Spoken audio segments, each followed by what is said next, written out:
saya akan coba menyampaikan sistem pencernaan ikan nila atau Rhedomomis elaticus.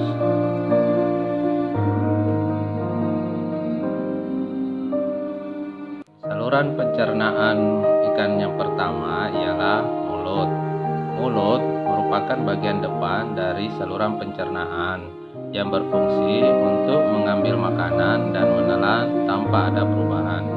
Saluran pencernaan yang kedua ialah esofagus atau kerongkongan, yaitu terletak antara paring dan lambung yang berfungsi untuk menyalurkan makanan dari mulut ke lambung. Saluran pencernaan ikan yang ketiga ialah stomat atau lambung. Ini adalah lambung. Lambung merupakan tempat pengumpulan makanan sebelum dicerna secara sebenarnya, yang memiliki fungsi menyimpan makanan dalam jumlah besar setelah selesai makan, lalu mengaduk makanan dengan sekresi, serta pengosongan lambung dan memasukkan isinya ke dalam usus. Saluran pencernaan yang keempat ialah usus atau intestine. Ini adalah usus. Usus merupakan tempat penyerapan utama dari makanan yang telah diolah di lambung. Usus merupakan segmen yang terpanjang dari saluran pencernaan.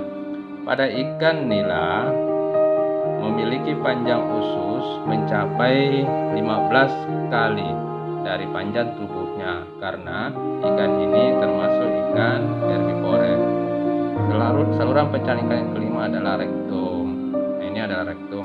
Rektum merupakan segmen saluran pencernaan yang terujung. Segmen rektum berfungsi dalam penyerapan air dan ion.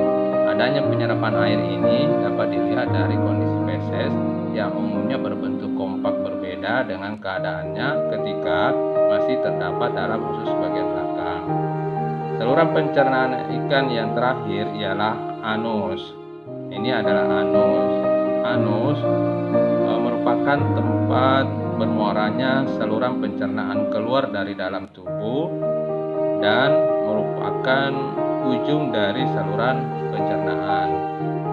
Selanjutnya, mari kita lihat sistem kelenjar pencernaan ikan.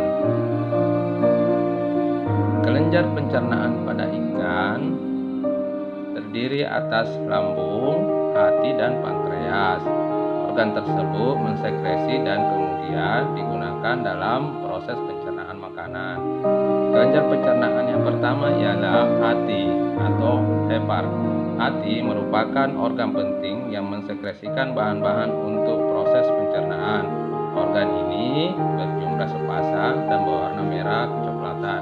Fungsi hati atau hepar ini yang pertama ialah menyimpan vitamin A dan D, lalu mengatur pembentukan urea, yaitu substansi sisa dari nitrogen.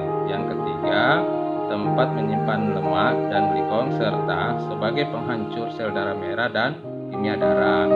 Di sekitar hati terdapat organ berbentuk kantong kecil, bulat, oval, atau memanjang dan berwarna hijau kebiruan. Organ ini disebut kantong empedu yang berfungsi menampung cairan empedu, yakni cairan bile yang mengalami pemekatan yang berasal dari hati. Nah, ini adalah kantong empedu. Kelenjar pencernaan ikan yang kedua ialah pankreas. Ini adalah pankreas. Pankreas memiliki dua tipe sel, yaitu sel eksokrin yang menghasilkan enzim pencernaan, sedangkan sel endokrin yang menghasilkan hormon. Pada ikan tersebar sekitar usus dan organ pencernaan.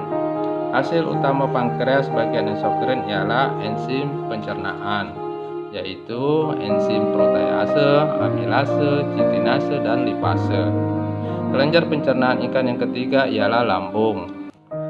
Lambung selain saluran pencernaan juga merupakan kelenjar pencernaan.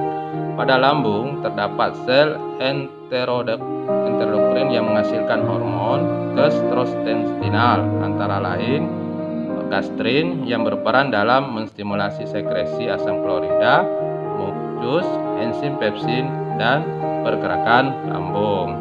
Demikian saluran pencernaan dan kelenjar pencernaan pada ikan nila. Terima kasih.